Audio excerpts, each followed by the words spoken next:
Bueller and Dodge, and on the phone this morning, fighting at UFC 219 this Saturday, former WEC and interim UFC welterweight champion, the natural-born killer, Carlos Condit. I've been waiting to do this interview for years, man. One of my favorite fighters of all time, so thank you so much for coming on today. Absolutely, dude. Thanks for having me. So how was your holiday, man? It was cool. Chill with my kids and, chase my baby around and, eat some good food. But yeah, it was good. So not having to worry about cutting weight, not missing out on eating some certain, Christmas goodies? My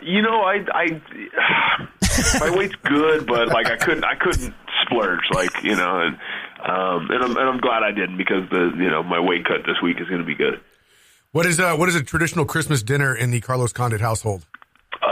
We do prime rib, man. Yeah, that's what I do. We go to my grandma's house, and I have a big family, and we do 2 prime ribs, and probably 30 pounds of beef. And nice. It's gone by the time everybody eats. We do the same. I'm Sicilian though, so we also do a giant lasagna. Oh snap! Oh yeah. Do you guys do anything crazy? Do you guys do a white elephant gift? You said you got a big family, or do you buy for everybody? I'm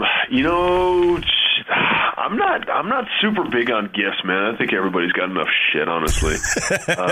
Amen. So Amen. For the kids or my wife, we did pictures and gave the family pictures.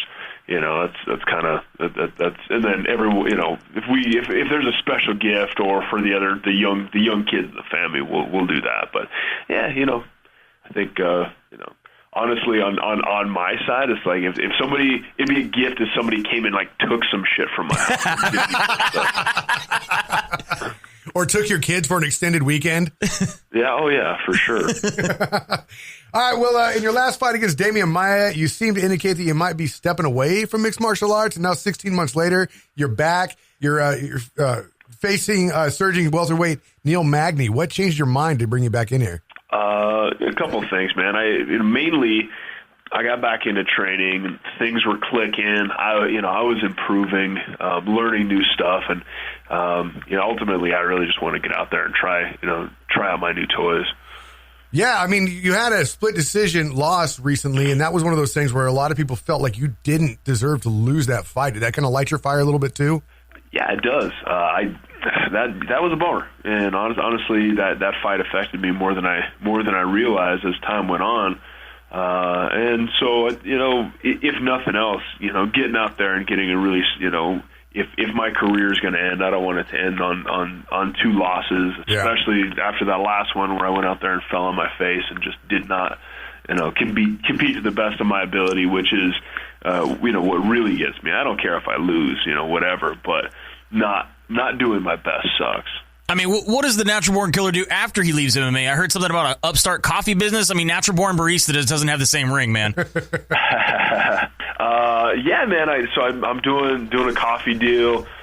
We do production, wholesale distribution of coffee to businesses. It's a lot of fun, man. I dig it. I'm a coffee fanatic, and I have been for a long time. And yeah, it's definitely, it's been a passion of mine for a while. So that's cool. I'm doing that, and I think I'll probably be involved in the sport in some capacity, until forever. I hope, whether it's teaching or whatever. Any aspirations to do any kind of commentating or anything like that? I don't. The thing about commentating is you got to travel a lot, and I don't know, man.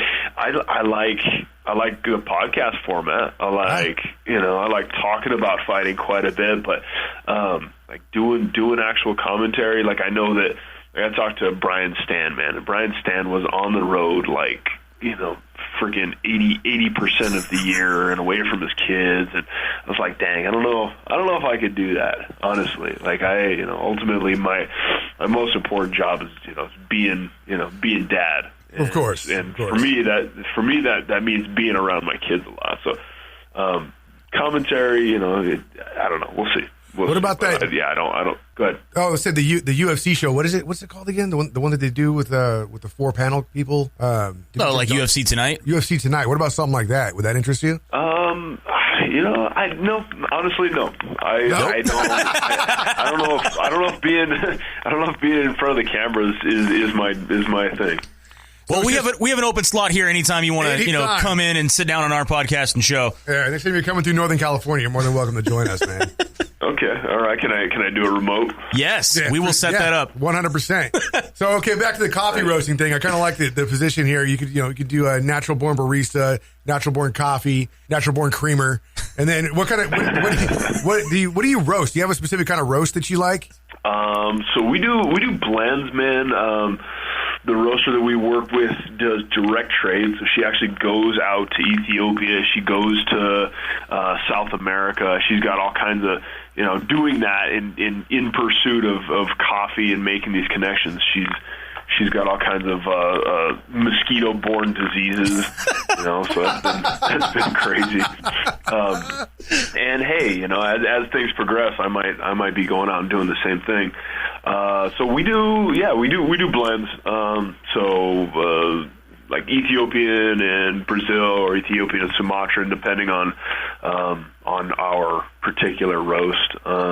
Which is cool because you're able to keep a consistent flavor profile depending on like the change of the beans and all that. I mean, there's a lot to it. So I got to ask, since you're such a coffee connoisseur, have you ever had the Kopi Luwak coffee? I have not. What is that one? The Kopi Luwak coffee is the coffee beans that this animal eats, kind of like a monkey animal, but they only eat the ripest ones. The civet. I haven't had that actually. Oh, you got to have monkey poop coffee. That's the poop coffee, right? I'm down, absolutely. No. So one of the things that's always been on our kind of fight dream list that seems to have never been set up is you versus Donald Cerrone. Now, I know you guys were teammates and not always at the same weight. So has it been just like a timing thing, or is it, again, because you're teammates? So, it's funny you say that. I was actually talking about this last night.